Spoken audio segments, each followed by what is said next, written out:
let's start by talking about today's release of the BBC poll of hot new acts, the acts that are going to break this year. What's your view of those polls? Are they any use to you? Do you find new acts through them? I think it's very useful because it gives exposure to people that maybe wouldn't get that exposure to the mainstream. It is obviously a bit of a double-edged sword because sometimes there's acts there that would benefit of not being in the limelight, quite obviously, and others that do benefit, some up their game. If you look at Florence and the Machine last year, when she appeared in it, she was almost overtly arty and sort of quirky and kooky to the point of being almost slightly irritating at times. But then after she got the exposure, she upped the game. Songs got better. She matured as an artist pretty quickly, and I don't think that would have happened had she not had that attention. It turned out to be a fantastically talented musician. So, yeah, I mean, and also it's January, isn't it? So people want something to talk about. Yeah, you just finished in December, finishing summing up the past, and then suddenly you want to go forward, like Bono in his classic New York Times editorial, isn't it? Let's talk about downloads. 5 years too late, dude. Yeah, I mean, and everyone loves a list. Yeah. As we were saying. But even if you hate a list, you love a list, don't you? I mean, I often find myself hating the list, and then I'm joining in. I'm saying, well, why isn't that in, and why aren't I selecting it? And it's a weird thing, isn't it? You know, there's too many lists, but yet I'm still arguing about them. People like to be, you know, opine on like first place, second place. What's kind of weird is I think there's a culture now with the Sound Of list, maybe, and maybe other lists, that you don't want to be number one. You want to be number two. You don't kind of want to win it because then all eyes are on you, the pressure's on you, you have to deliver. Whereas number two, you can go, yes, I'm amazing, I'm better than all these other people, but I'm not necessarily the one you're going to be watching first. Yes. So I think maybe some of the record companies would rather their acts get just the right amount of exposure without being the chosen one, the anointed one, at the top of the list. And in the new world that we're now in, you know, this situation where a Florence and the Machine or a Little Boots or an Ellie Goulding gets selected, is that now just part of the DNA of how things are operating? And to an extent it's a positive thing because it suggests that they now, you know, are in a position where they can focus themselves, that it's not necessarily going to be a damaging thing. This is part of the system now that we accept. It's beneficial for everyone, isn't it? I mean, what we were just saying was very much how the BBC benefits from this exciting piece of news at the start of the year, and we've talked about how exciting it is for the record companies to have this wonderful tool. It's also very exciting for the artists. They get an opportunity to get exposed at that. And also, it's the artists can exploit this situation. You know, if you time your tour right, and you time your single release right, then you can maximise the amount of impact you're going to make with your music, and it will reach more people, which is the point of putting music out. You want people to hear it. So, without sounding, you know, overtly positive about it, punters win because they get to hear lots of new stuff. The media wins because it's got a nice big story at the start of the year about lots of new great acts. And the artists and the management win because they get to reach as many people as possible. Matt, have you got any point of your position at BBC Six Music, how this list is actually put together? You know, who they are, how they come to the decision? Is there any way you can manipulate the list, you know, sort of persuade the list to go a certain way? It's what, 160, 163 people, something like that. Writers like yourself, although not yourself. Not myself. Not yourself. Not me either. Tastemakers, record company people, marketing people, PR people, people from the industry that have a handle on who's worth watching. I don't think it's manipulatable. It is the BBC, so everything's got to be pretty. It's got to be quite transparent. I think if there was anything. But is there someone in control at the BBC of it? Is there a furor, so to speak? There is a guy, because it originated from BBC Online. It's 5 years, 6 years it's been going? Yeah, 50 Cent was it, the first one? There we go. It's just great to have new bands at the start of the year. It's exciting. Because that's the healthy way of looking at it. I was saying, Ellie, actually, in a way, it's like almost people have got together to create an alternative to the X Factor system. Yeah, I suppose so. It's a way of presenting new potential stars in a healthier way than them being puppets. Yeah, well, you know, I think you have to be musically pretty sound. It's going to be quite obvious if someone gets on there just because they've been signed by X record company and they've got £500,000 behind them. Yeah. If they did appear on the list, it'd be very, very obvious very quickly that they didn't belong there. Because these 163 people, whoever they are, seem to want to make it very clear that it's a list that you know the acts have integrity. That these are an important new acts, not necessarily merely commercial acts. Yeah, I think that's integral to the whole thing. It's got to have a certain amount of integrity. It's got to be real, and also people can sniff out fakery very quickly these days. It's the antithesis of X Factor. when you understand it's all this is a construct. This is you will like this. Here are the acts. They're singing the songs that we've chosen, you know, for them to sing in this environment, and you will go and buy it, and it will be number one. Yes. You're party to being manipulated, yes. whether you care or not. It's a different matter. With this, people can tell if it's being faked, and if one of the bands, for instance, did, you know, used to be a session bass player in Simply Red.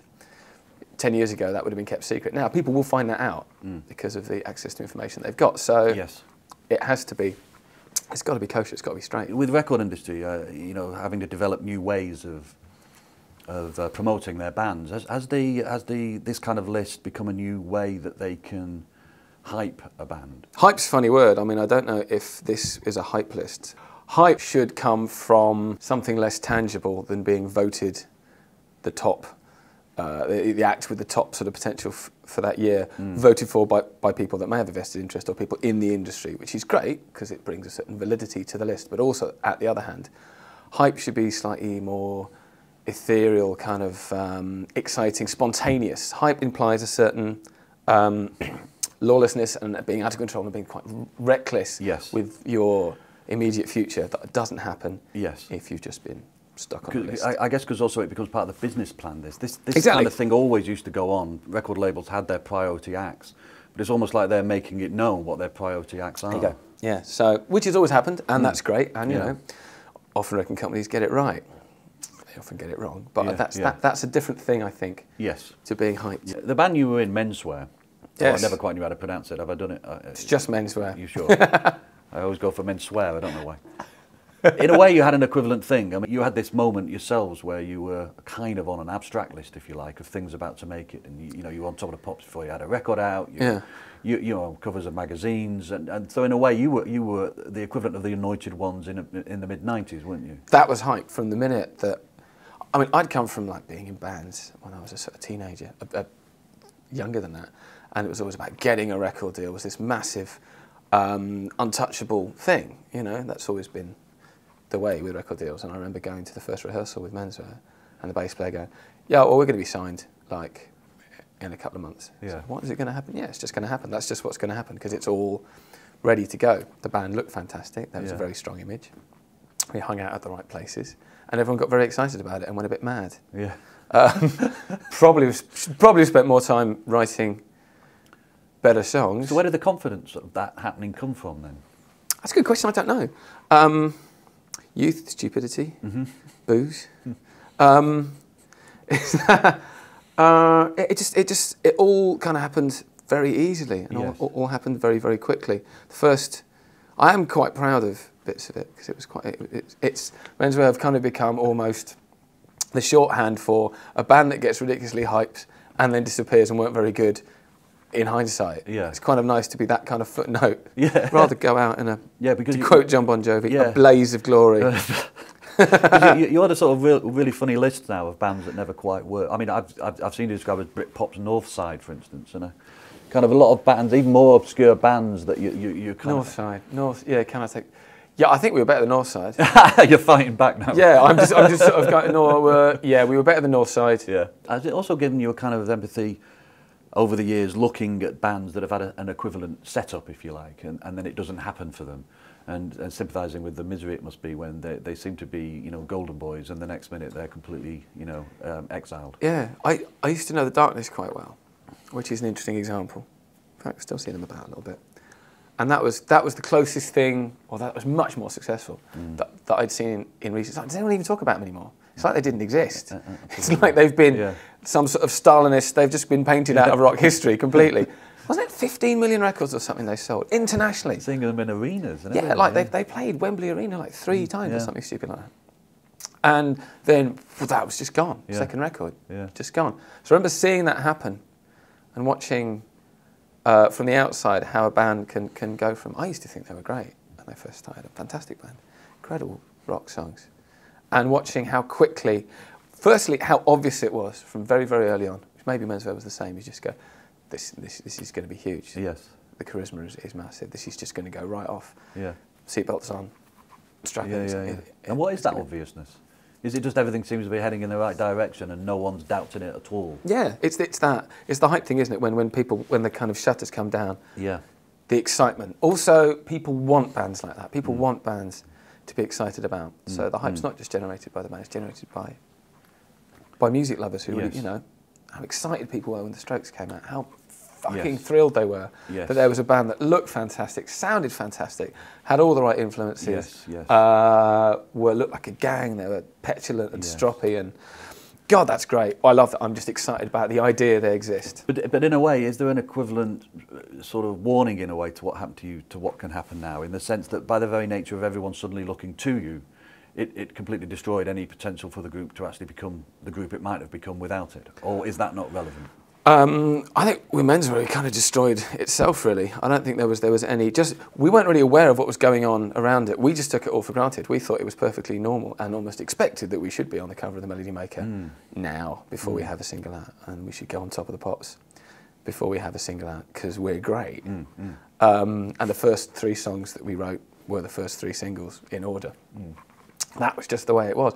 With hindsight, you look back and go, that's not the way it's supposed to be at all. You're supposed to spend ages writing lots of songs. You're supposed to get really good before you get signed. You're supposed to spend a bit of time getting your image together, you know. But when you're 19 and you're going to all these parties and there's, you know, all these other amazing bands that you admire, like Blur over there, you know, it just kind of feels stupidly.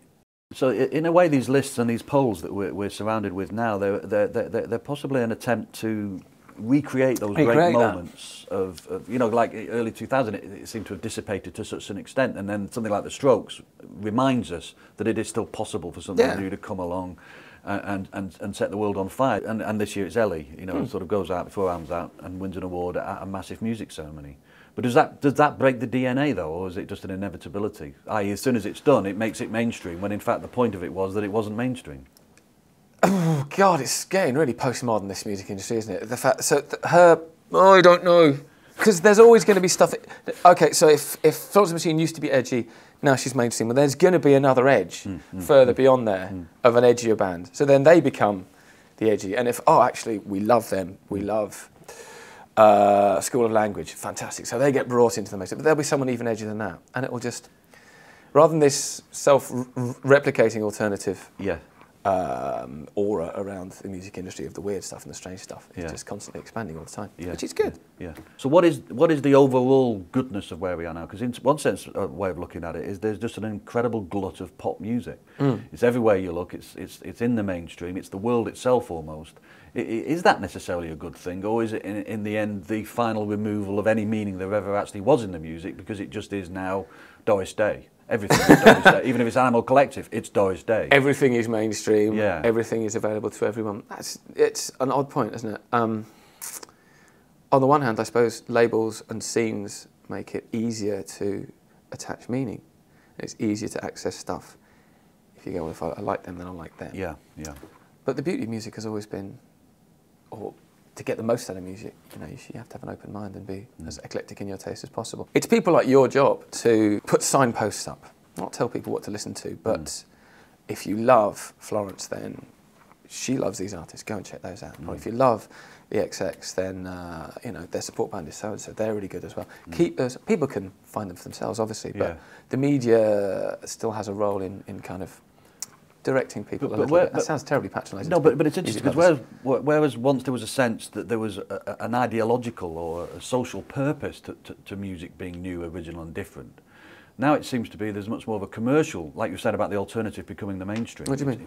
Well, you know the idea of rock music remaking landscapes, remaking culture by its originality and it coming out of nowhere. Now, because it's been 50 years of it, it seems that that purpose has kind of gone. Oh, okay. And I'm wondering what has replaced it. You know, the idea now that if you listen to a band making noises that once upon a time would have had an ideological reason why they were the way they are, now they seem much more decorative, if you like. You know, like Gang of Four did that. There was an ideological purpose why that guitar sounded like that. Now you get bands 4 or 5 generations down making that. It's removed from its original purpose, if you like. It's to become part of this wonderful glut of music, if you like, rather than... I'm just wondering if that's the end of something, or is it the beginning of something? Bands will always be looking for new things to get angry about, to get excited about. You know, I think pop has been absorbed as being, as you said, just like a standalone thing. Just great pop just means great pop. Yeah. It doesn't have to stand for anything, and it can be appreciated as such.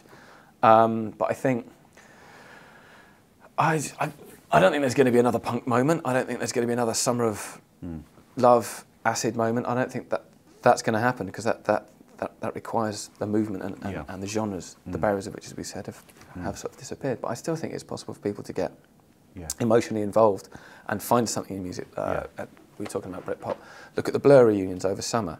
They didn't just stand for this band that you loved playing the songs that you loved. It stood for, you had an emotional connection with these four individuals getting back together and creating something, and whether it was Damon crying at Glastonbury or Graham hugging Alex, you felt something tangible about this band's performance, and that, as with any great band, will always be there, and that's what we invest our emotion into. That's what contained. Because that is interesting. That as pop, to some extent, and certainly the industry of pop is sort of disintegrated while changing shape. The power of it to connect people seems to be bigger than it's ever been in terms of live performances being more important. It seems to be that even though the meaning I'm looking for is certainly gone, other meanings are coming into play. Exactly. You know, you have to look at Glastonbury. It's greater than it ever was, arguably. People still need to commune. I'm talking in cliches here. Commune together and experience music in a field. It's lost none of its meaning. It's good that live music has, over the last year, it overtook recorded music in terms of income for the first time in music history. So people still want to see it. Maybe that's it. Maybe people, because of this loose media, everything means everything to everybody, thinks that is what you get on record. But when you see it live, it's different. You forget about all that crap. You just watch a bunch of people playing songs that mean something to you. Maybe that's why that's done so well over the past couple of years. You've cheered me up a bit about it now. I was getting a bit angry this morning. When the email comes through, BBC, you know, here we go again, I was thinking, you know, but I guess it's just an equivalent of the things that used to go on all the time, really. Yeah, it's just the same. It's just one more way of getting music to people, you know. Before they work out the technology to beam it straight into their heads. When you sign up to Polydor's, tick the box. Are you happy to have music beamed directly into your frontal lobes? Yes, I am. Once a month. There goes a new single. Until that happens, they've got to find new ways of getting new music out there. And there's always going to be bands on the edge, no matter where the edge is. And the people that are looking for it will always find it. And if it's great enough, it'll be held into the mainstream. Thanks, Matt. Pleasure. Wonderful.